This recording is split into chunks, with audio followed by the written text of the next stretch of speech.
Good morning students, welcome back to TSN class 7 science session. So अब तक हमने क्या डिस्कस किया है इस चैप्टर में, जो कि है फॉरेस्ट आर लाइफ लाइन। तो फॉरेस्ट हमारे लिए लाइफ लाइन है, क्यों? दो कंडीशंस है मेनली, कि एक तो वो हमारे लिए ग्रीन लंग्स का काम करता है। ग्रीन लंग्स मतलब उसका कलर ग्रीन है, एंड सेकेंडली लंग्स का काम कैसे करता है कि एयर प्योरिफिकेशन का काम करता है, हमें ऑक्सीजन प्रोवाइड करता है और CO2 यूटिलाइज करता है फोटोसिंथेसिस में। सेकेंड चीज़, it works as water purifying system of nature. Water purifying system कैसे हुआ कि जो डर्टी वाटर है वो क्या करेगा स्टूडेंट्स, वो प्लांट्स उसको एब्जॉर्ब कर लेंगे और अल्टीमेटली लीव्स के थ्रू इवेपोरेशन होके क्लाउड्स बन जाएंगे एंड अल्टीमेटली क्या होगा, रेन हो जाएगी। तो स्टूडेंट्स इसने क्या, इस पूरे सिस्टम में क्या हुआ कि जो डर्टी वाटर है वो क्लीन हो जाता है after evaporation and all the other processes. Mainly the evaporation from the leaves to the environment of water is called transpiration। क्या कहलाता है स्टूडेंट्स? ट्रांसपीरेशन कहलाता है। तो इसीलिए हम उसे बोलते हैं वाटर प्योरीफाइंग सिस्टम। फिर हमने डिस्कस किया कि कई सारे प्लांट्स कैसे कैसे ट्रीज़ होते हैं, कैसे सीड्स ग्रो होती है, क्योंकि हर कोई पर्सन इंडिविजुअली जाके इंटेंशनली तो पेड़ नहीं लगाता है फॉरेस्ट में, वो अपने आप ही ग्रो हो जाते हैं। तो वो कैसे होते हैं वो हमने डिस्कस किया। हमने अलग अलग ट्रीज़ के बारे में हल्का फुल्का डिस्कस किया। Then we have talked about canopy. Canopy क्या होती है, क्राउन ऑफ द ट्री क्या होता है। Then we have discussed about under stories. तो ये सारी चीज़ें हम डिस्कस कर चुके हैं। लेयर्स ऑफ फॉरेस्ट वो भी हम डिस्कस कर चुके हैं। And today we will continue forward. They had a close look at the branches. While doing that, their hair and clothes had seeds and thorns clinging to them। जो बच्चे हमने last session में discuss किया था कि जो बच्चे butterflies को देख के, जो बटरफ्लाई फ्लटर कर रही है उनको देख के, और जो हर्ब्स शब्स को देखने में या ऑब्जर्व कर रहे थे, तो उसी टाइम उनके जो वो बहुत ज़्यादा क्लोज थे बुशेस से, मतलब जो झाड़ियाँ थी उससे काफ़ी ज़्यादा क्लोज थे बच्चे। इसी वजह से क्या हो गया था, उनके बालों में, उनके कपड़ों में, या उनके मतलब जो उनकी शूज़ वगैरह है, बैग्स वगैरह है, उसके अंदर क्या अटक गए थे स्टूडेंट्स? सीड्स, थॉर्न्स, ये सारी चीज़ें अटक गई थी। थॉर्न्स क्या होते हैं? कांटे होते हैं। वो सब चीज़ें उनके बच्चों के खुद अपने कपड़ों पे, बालों पे अटक गई थी। They came across numerous insects, spiders, squirrels, ants and various other animals on the bark of the trees। बच्चों ने बहुत सारी चीज़ें ऑब्जर्व करी वहाँ पे। वो उनके लिए एक बहुत एडवेंचरस मोमेंट था। उनने बहुत सारी चीज़ें ऑब्जर्व करी, बहुत सारे न्यूमरस इंसेक्ट्स, स्पाइडर्स, स्क्विरल्स, ये सारे एंट्स वगैरह जो थी वो कहाँ पे थी स्टूडेंट्स? जो प्लांट्स की बार्क था, जो मतलब प्लांट्स का जो बार्क पार्ट था, वहाँ पे बहुत सारे इंसेक्ट्स वगैरह वहाँ पे थे। ठीक है। They started making sketches of these creatures. वो बहुत बच्चे इतने क्यूरियस हो गए थे कि उन्होंने क्या किया, जो भी ऑर्गेनिजम्स उन्हें दिखे उनने उनका क्या किया, स्केच बनाना शुरू कर दिया। Plants, leaves and on decaying leaves of the forest. किस पे ड्रॉ कर रहे थे? जो भी लीव्स वगैरह या वो पेपर्स, कॉपीज जो लेकर गए थे उस पर। The forest floor seemed dark colored and was covered with a layer of dead and decaying leaves, fruits, seeds, twigs and other herbs। जो फॉरेस्ट फ्लोर था, जो फॉरेस्ट की जो ज़मीन थी वो काफ़ी ज़्यादा मतलब डार्क कलर की थी। क्यों थी स्टूडेंट्स? क्योंकि बहुत सारे लीव्स, फ्रूट्स, सीड्स जो थे, जो ट्विंग्स वगैरह उसको कवर कर लिया था। फॉरेस्ट की जो नीचे की लेयर थी वो पूरी कवर कर चुके थे वो। इसी वजह से वो किस कलर के हो गए थे students? Dark. The decaying matter was moist and warm. जो डिकेइंग मैटर था, मतलब जो डेड लीव्स, प्लांट्स, ऑर्गेनिजम्स, जो स्टेम वगैरह थी या जो मड था नीचे, वो काफ़ी ज़्यादा मॉइस्ट था, मतलब उसके अंदर मॉइस्चर काफ़ी ज़्यादा था। Children packed up various seeds and leaves for their collection. बच्चों ने क्या किया, बहुत सारी लीव्स वगैरह जो थी, अब हम भी क्यूरियस होते हैं, हम कहीं जाते हैं तो वहाँ से चीज़ें कलेक्ट करके लाते हैं अपने कलेक्शन के लिए। वैसे ही उन बच्चों ने क्या किया, आप ही की तरह थे वो बच्चे, तो वो गए, उनने लीव्स ली, जो भी सीड्स थी या जो भी उनको चीज़ें अच्छी लगी, फ्लावर्स वगैरह, वो उनने कलेक्ट कर लिए for their collection. Walking over the dead leaf layer on the forest floor was like walking over spongy carpet.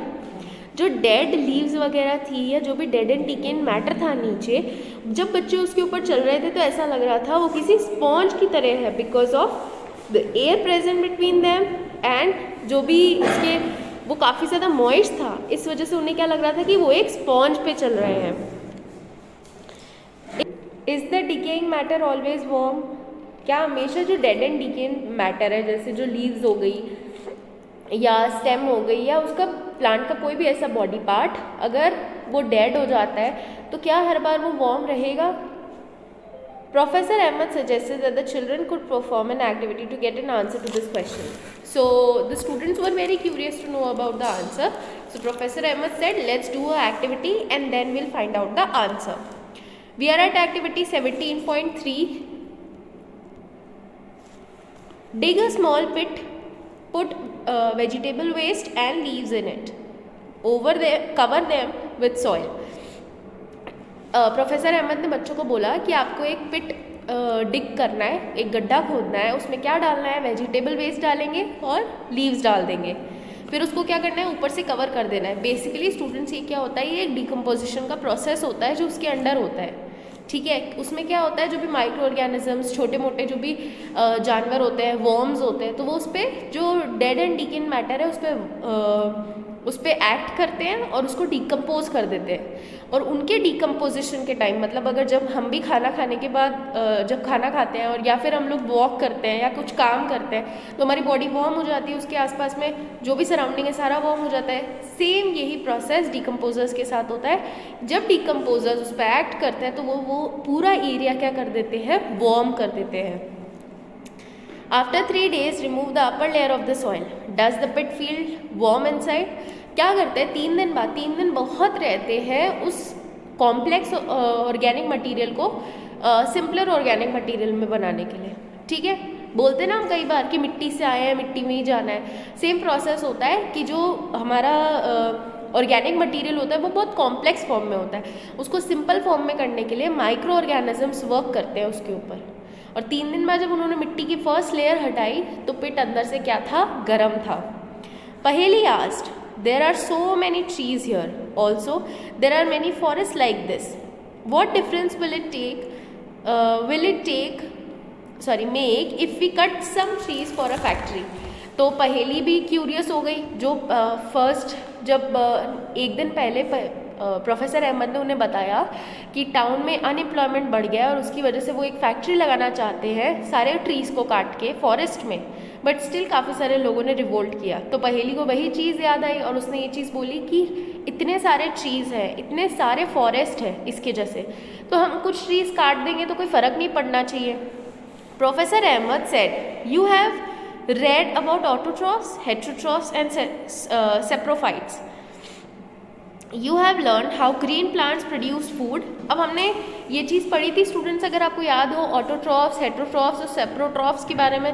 Autotrophs क्या होते हैं, जो प्लांट ऐसे यूजुअली ऑटोट्रॉफ्स में प्लांट्स आते हैं तो वो क्या करते हैं, वो खुद का खाना खुद प्रोड्यूस करते हैं through the process of photosynthesis. जो खुद का खाना खुद बना सकते हैं, they are called autotrophs. Heterotrophs क्या होते हैं, जो ऑटोट्रॉफ्स पे डिपेंडेंट होते हैं। सेप्रोट्रॉफ्स वो होते हैं जो सेप्रोफाइट्स बोलते हैं, जो डेड या मरे हुए जानवर या मरे हुए प्लांट पार्ट पे एक्ट करते हैं, वो होते हैं saprophytes. So you have learn how green plants produce foods. अब ये चीज़ हमें पता है कि ग्रीन प्लांट्स क्या प्रोड्यूस करते हैं, खुद का खाना खुद प्रोड्यूस करते हैं। ऑल एनिमल्स वेदर हर्बीवोरस और carnivorous depend ultimately on plants for food. अब जो एनिमल्स है, या तो वो कार्निवोरस हो या हर्बीवोरस हो। कार्निवोरस मतलब जो एनिमल्स को खाते हैं, और हर्बीवोरस क्या होते हैं, जो प्लांट्स को खाते हैं। तो चाहे वो हर्बीवोरस हो एनिमल्स या कार्निवोरस हो, अल्टीमेटली या डायरेक्टली इनडायरेक्टली किस पे डिपेंड करते हैं स्टूडेंट्स, प्लांट्स पे डिपेंड करते हैं। Organisms which feed on plants often eat by other animals and so on. जो ऑर्गेनिजम्स प्लांट्स पे मतलब प्लांट्स को खाते हैं, वो प्लांट्स, वो जो सेकेंडरी लाइन में जो ऑर्गेनिज्म है वो अल्टीमेटली प्लांट्स को खाते हैं ना। जैसे हम एग्जांपल देखें तो जो खरगोश है वो घास खाता है, ठीक है। अब खरगोश को कौन खाएगा? शेर खाएगा, लोमड़ी खाएगी, और लोमड़ी को कौन खाएगा? शेर खाएगा। शेर को अल्टीमेटली जब शेर मर जाएगा तो उसको कौन खाएगा? ईगल्स या वल्चर, और वल्चर वगैरह मर जाएंगे तो क्या होगा? उन पे ऑर्गेनिक मैटर एक्ट करेगा, और मतलब जो माइक्रो ऑर्गेनिज्म है वो एक्ट करेंगे, और अल्टीमेटली क्या बन जाएगा? वो मर जाएगा और सॉइल में कन्वर्ट हो जाएगा अल्टीमेटली। तो ये सारी प्रोसेस थी। अब इसके आगे हम लोग नेक्स्ट सेशन में पढ़ेंगे।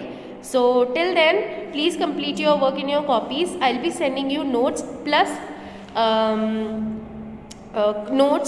question answers, back exercise especially.